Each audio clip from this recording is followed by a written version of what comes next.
Okay, so I just need you to look at page 4. Okay, just look at page 4 of your supplementary worksheet. Now, when they ask you to define the radian, this is actually asking you to define 1 radian, which is actually asking you to define the unit. Okay, so this one, just be careful that if they're asking you about definition of a unit, even though they didn't specifically write the word 1 here, it's already understood it is 1 radian. Okay, most of the time this is the case. So let me just open out the past here, the answer, sorry. The answer to this will be define the radian is the angle subtended at the angle of the at the center of the circle when arc length is equal to the radius. Okay, but let me just open up it out regardless. Oh, wait, I just went past it. Oh, it's here. Okay, so define radian is the angle subtended at the center of the circle when the arc length is equal to the radius of the circle. You can just take it from your notes. Okay. So because here theta is s over r, if you want to have 1 radian, this one must be 1 meter to 1 meter. Arc length must be 1 meter, radius must also be 1 meter. Ratio of 1 to 1. Okay. Okay, then we move on to the next one. A small mass is attached to a string. The mass is rotating about a fixed point P at constant speed.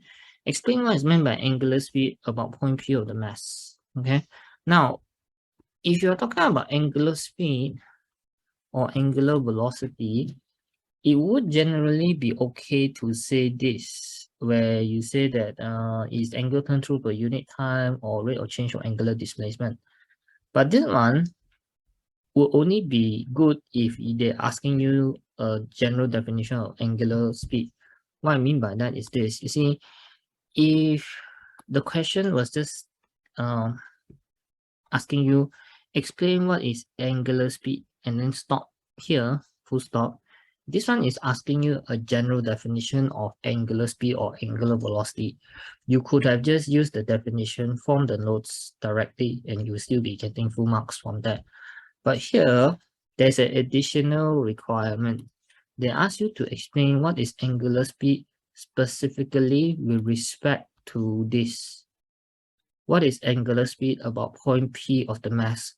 So when you define what is angular speed, you need to kind of relate it to this too. What is angular speed with relation to this? Okay, so that's why you see the answer. They are using a general definition, but they're trying to relate it to about point P of the mass. So here the answer was, it is the angle turn through per unit time by the string. Okay, so the string is here. When it moves, it will actually move a certain angle, right? And then it will move with a certain speed. So they're telling you now this is angle turn through per unit time by the string. You could also use the other definition where you just say it's the rate of change of angle by the string. Okay, so the important thing here is that you must have mention of the string. That's the reason why it's 2 marks here. Okay, so if that is okay, then after that I will go on to the next question.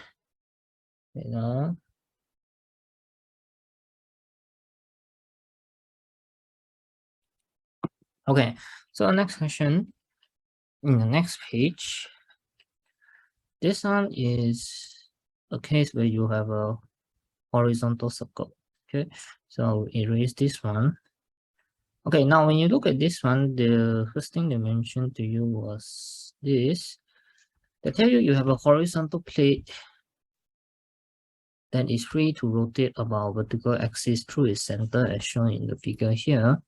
All right, a small mass m is placed on the plate, a distance d from the axis of rotation. The speed of the rotation of the plate is gradually increased from 0 until the mass is seen to slide off the plate. The maximum frictional force between the plate and the mass is given by this expression where F is 0.72 W where W is the weight of mass M itself, and the distance D is 35 centimeter. Now, find out the maximum number of revolutions of the plate per minute for the mass to remain on the plate. Explain your working. Okay, so there are actually two things here.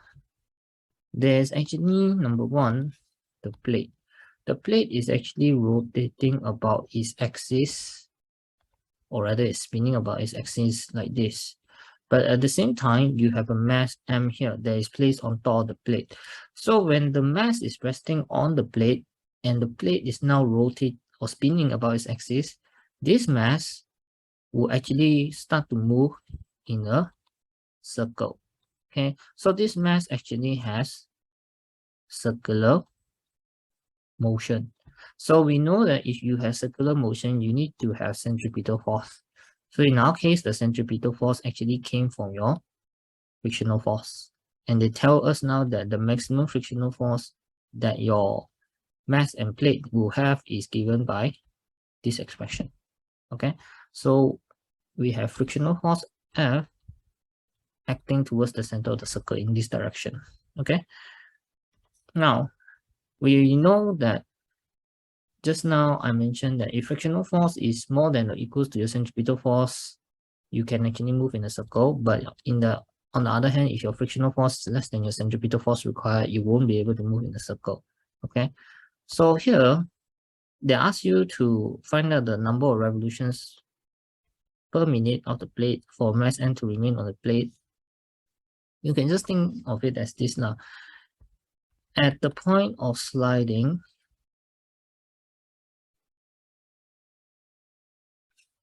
Fc is equals to the max friction. Then that one would be F, given by this symbol here. Anything faster, your Fc will become more than your max friction. You will start to slide off already. Okay, so you're trying to consider at the point of sliding here, where Fc is equals to your max friction. Okay, so let's just try and do this one first. We're looking at the question below here. Okay, so if you look at this question now, we want to use centripetal force since we are dealing with circular motion. Centripetal force has two forms, either it's mr omega square or mv square over r. Okay, but how do I know which one I want to use? Okay, the key thing here is to recognize that they want number of revolutions per minute. Okay, so I will actually want to use omega, the one with angular velocity in terms of radians per second. Because what you know is this, one cycle is 2 pi radian, or rather one revolution is actually 2 pi radian. So the radian per second, I can actually easily change it to revolutions. The second, needless to say, I can also change it to per minute. So I want to make use of this one, because this one with omega is what I can use to change to revolutions per minute. Okay, so this is the equation that I would use first. Fc is mr omega square. Okay, so applying it to my question right now, I know that frictional force provides me the centripetal force. I would use Fc equals to mr omega square. So this one, Fc equals to mr omega square is the general equation. I need to write them according to the variables that are given inside the question. Okay, so my frictional force, sorry, my centripetal force is maximum frictional force. My mass is actually the big mass M here. Okay, my R is actually the distance D here. Okay, that's why it's D instead of R. And then my omega is still omega. Alright, so from here, then you can just keep on substituting in the relevant information, where we see that F is 0.72 W, so this is 0.72 W equals to mdw square, and then W itself is equals to mg. Here you will see that masses will cancel off, giving you 0.72 g equals to dw squared. from which you can start to sub in all the values.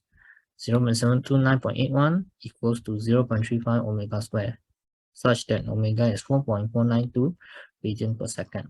Okay, now when you want to change to radian per second to revolutions per minute, I already wrote the workings here, but sometimes people get confused. Why is it like this? I will just write it in another different way that is easier to understand. You can think of it as this now. If number of revolutions n is 4.492 radians per second, right? Radians per second is actually 4.492 radian over 1 second. Then from here, it will be 4.492 divided by 2 pi to get it in revolutions. And then below here will be 1 second divided by 60 seconds to get it in minute. So eventually your answer will be this one. Okay, 42.9 revolutions per minute, but round it to a whole number. Okay, so you get 43 revolutions per minute. Okay, so this is for this part. Okay, so this one is all right. Then after that, I move on to the next one. Okay, for C, this one is a state and explain question. Okay, C is your state and explain question. All right, now the plate in B is now covered with, when it was stationary, with mud. Suggest and explain whether the mud near the edge of the plate or near the center of the plate will first leave the plate as the angular speed of the plate is slowly increased. Okay, so that same plate that you have just now, they remove the mass, instead they replace it with mud. They cover the plate with mud, and then after that they tell you when the plate is spinning, is it the mud near the edge of the plate or near the center of the plate that will first leave the plate when your angular speed of the plate is gradually increased. Okay, so let's consider a few things here. Now let me just wipe off a lot of this unnecessary stuff. Okay, logic will tell you it's usually the mud at the edge of the plate that will fly off first, because this is something that we observe from normal everyday experience. When something spins and it spins really, really fast, the things that will fly off first is usually the one at the edge of the spinning object. But why? We need to explain it here. Okay, so let's consider this. If this one is our plate, and then this was the center, and we know that this thing is actually spinning, we cover the plate with mud right over here. This is our mud, and then after that we have 2 points to consider. One which is near the edge of the plate, one which is near the center of the plate, and one which is near the edge of the plate. Now think about this. For a given, maybe I use a different color. Let me just change this one. We cannot use this one. Okay, this one is not so, can't see properly, right? We'll just use green now. Okay, this one is better. Okay, think about this. For a given angular speed omega, we know that centripetal force will be mr omega squared. All right, so we apply mr omega squared for points A and B here, one near the center of the plate, one near the edge of the plate. We can say that here the mass and omega are constant. Therefore, Fc will be proportional to your radius. Okay, so the conclusion from this here is this. Higher radius, if my radius increase, my Fc increase. So objects at larger radius require more centripetal force. Okay, objects at larger radius require more centripetal force to move in the circle. Okay, they require more Fc. So here we can see that A is probably having this radius RA, B is having this radius RB. So we can say from here that FB will definitely need a higher centripetal force, whereas A won't need as much. Okay, centripetal force at B will be much higher. Okay, so it could be that maybe if my object was moving in a circle like this right now, I could say that maybe omega, for the sake of our discussion, maybe it's moving at 10 radians per second. So at B, my centripetal force required could be, say,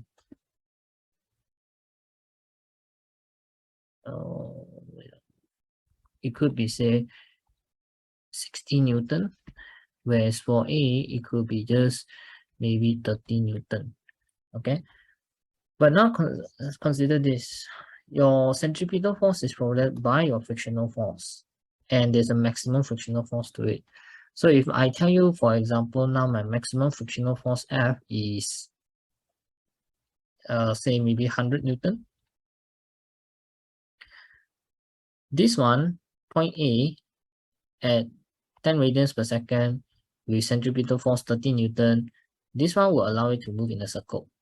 And then point B, at again 10 radians per second and centripetal force 16 Newton, because it's still less than your maximum frictional force, this one also can move in a circle. But the problem will come when your angular speed increases. Maybe say this time I double your angular speed to say 20 radians per second. Okay, I double it to say 20 radians per second. So my centripetal force will change accordingly. So maybe I say this one becomes 60 Newton, this one becomes 120 Newton. Okay, this one now becomes 120 Newton. But my maximum frictional force that is acting as my centripetal force still remains the same. But now, at this higher speed, my centripetal force has increased. So if anything, it is actually the centripetal force at the edge that will exceed the maximum frictional force first. Okay, centripetal force at the edge will exceed maximum frictional force first. Okay, so it's because the mass at the edge will exceed the maximum frictional force first. It is the first one that will fly off. It's the first one that will actually leave your plate.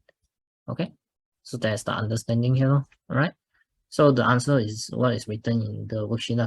F is mr omega square. Centripetal force will increase when r increase.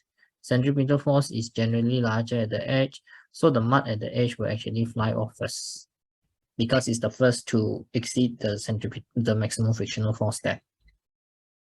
Okay, right?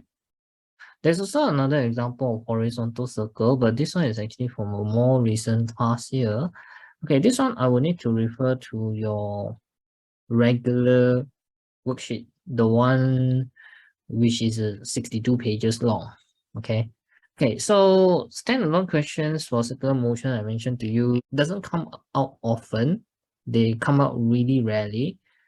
We look at November 2021 P41 page 56. So have a look at page 56. By referencing your velocity and acceleration, describe what is uniform circular motion. Okay, now notice that they say uniform circular motion here, right? Now, when we say uniform circular motion, this already implies to us it moves with constant speed. The thing that is uniform about the circular motion is that it's moving with constant speed. So when something is moving in a circle with constant speed, let's just say that this is the path that is traced by the object.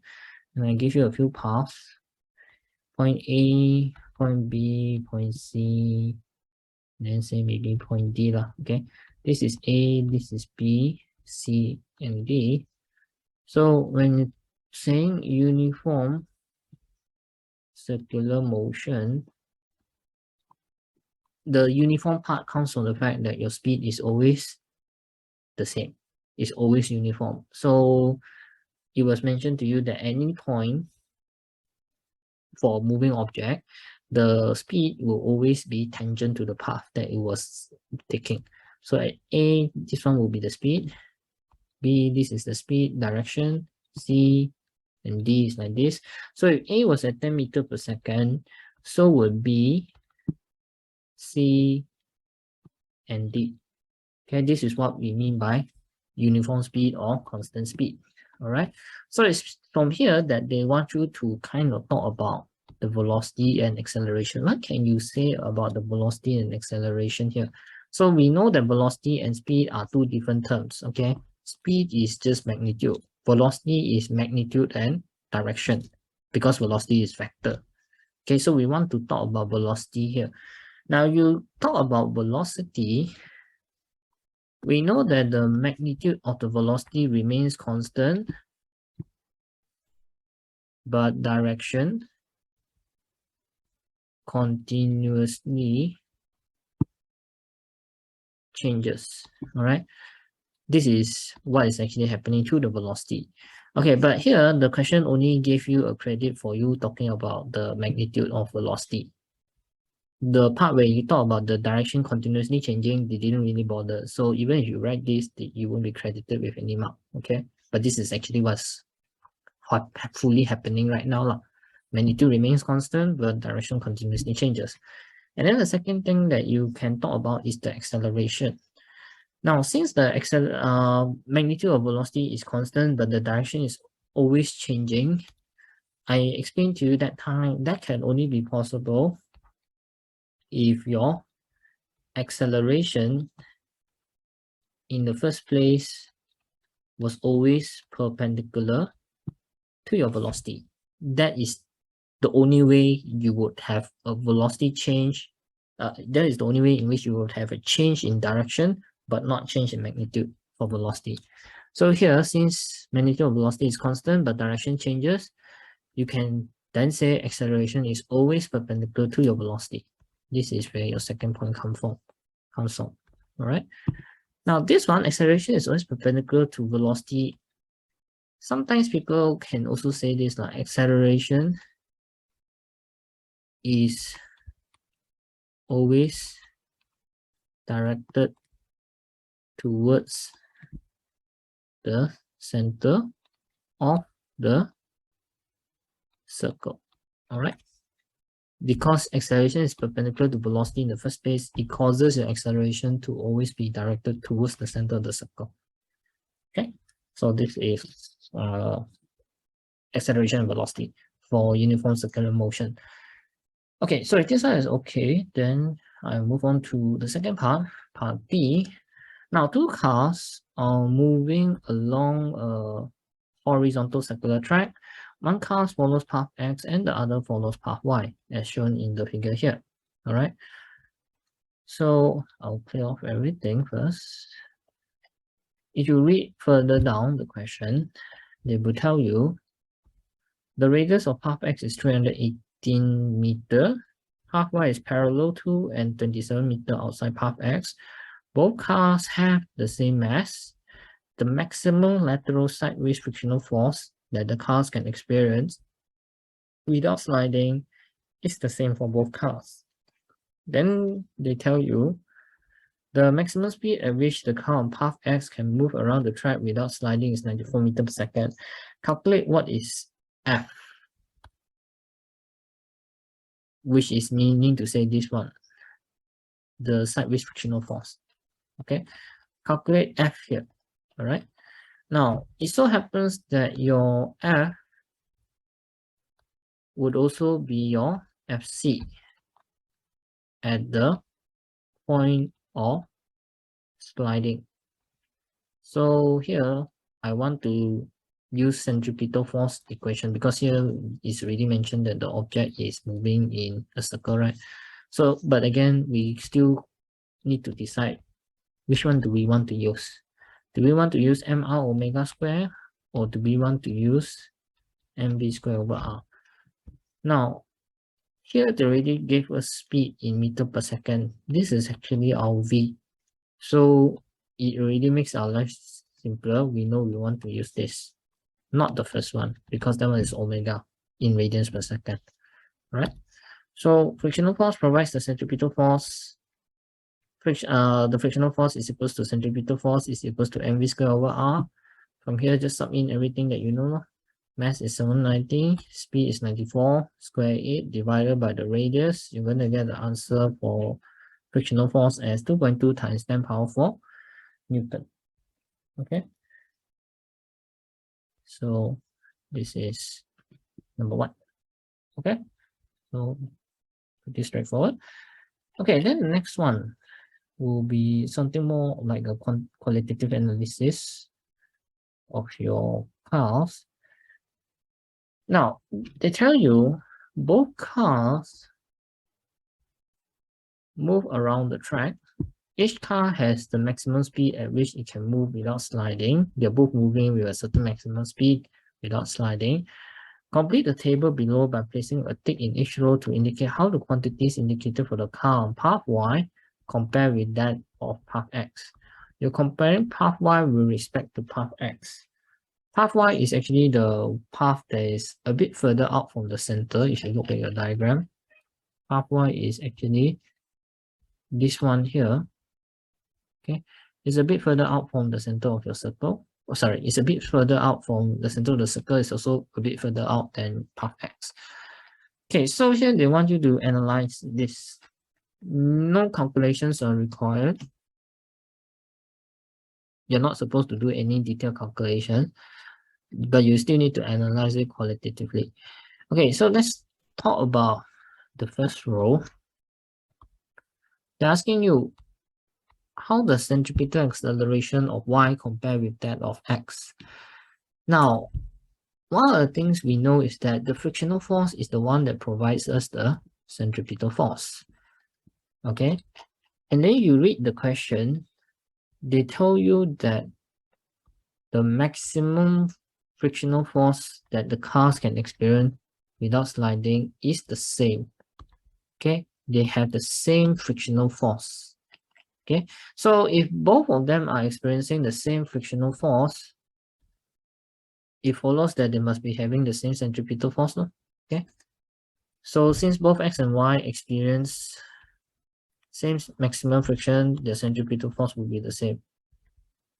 Therefore, AC is the same. That's why here I can say that Y is the same as X. Okay, so that's one. Okay, then after the next one, we talk about the maximum speed. Maximum speed, this one is talking about the one in meter per second. So we say that FC is mv squared over r. If we compare between X and Y, just now we already established that since they had same frictional force, they must have same centripetal force. But I can also say that they also have same mass. Mass is constant for both X and Y, because the question already specifically told us this. If you look at the question, they told us both cars have mass 790 kg. They both have the same mass, exactly the same mass. So that's why I can say here that SC is the same. Sorry, that's why I can say mass is also constant here. All right. So if SC and M are constant, SC and M are constant, that leaves me with only V and R. So here I can actually say that R is actually proportional to V squared. So when I look at path Y, the radius of path Y is actually larger, therefore its speed must be larger. So maximum speed is larger. Y is greater than X. Okay. Then after that, we look at the last row. What is the time taken for one lap of the track?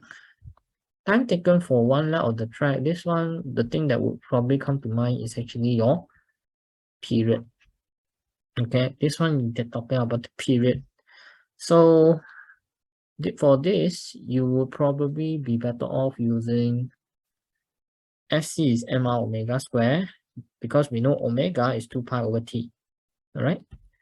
So same thing as before, centripetal force is the same, mass is the same. That would mean that R is proportional to T squared. So if path Y has the larger radius, its period therefore must be larger. Again, this one, period will be larger for Y. Okay, Y is greater than X. Just for this. Right.